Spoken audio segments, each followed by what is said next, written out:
Tom Cruise and John Travolta as members, the Church of Scientology is often in the headlines. There is a congregation of Scientologists that meets locally, and Kristen Marshall has been granted exclusive access to the Scientology Center in Sacramento. Hi, Kristen. Hey, Kristen.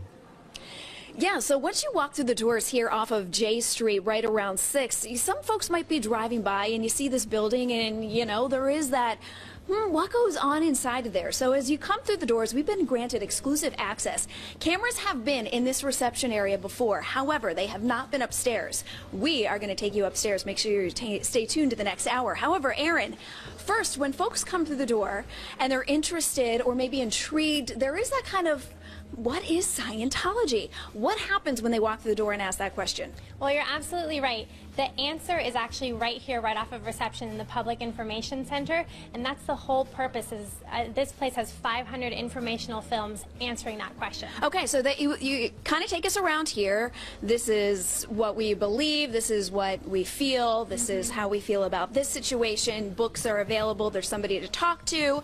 And then, of course, I think a lot of folks have already heard of L. Ron Hubbard, and there is a dedicated area to him, as there is in every Scientology church. That's right. We have an office dedicated to the founder, L. Ron Hubbard, and an entire exhibit, which you see behind me, dedicated to his life and legacy. And so let's take them over to the L. Ron Hubbard office. Why is there that office? Nobody is going to step foot in there. Nobody will ever sit there, but there will be one there forever. That's right. This is just to show that this church is true to his writings and teachings, essentially.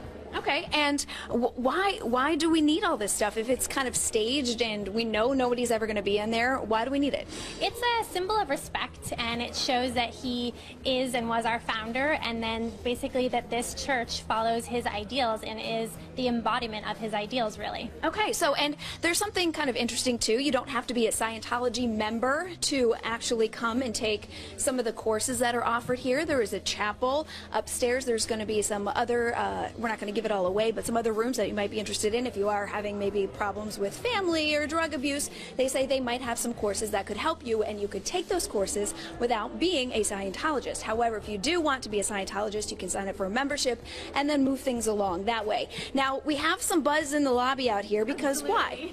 Well, today is the United Nations Day of Friendship, so we're actually having an event in honor of that. We have some awardees here today that we'll be honoring for their work on human rights. We do a lot of work in the human rights issue. Okay, and then in addition to having an upstairs and a downstairs, in the downstairs there is a purification center. We're not having a signal out there, so we're going to have to show some tape and let you know what that looks like. Very interesting. You know, there's that question for a lot of folks. What is Scientology? We're hoping to give you some answers today. Coming up, back to you. That is interesting. Thank you so much, Kristen. So much more to come in the next hour. All right, exclusive access. Love that, too. Well, it's not all midway.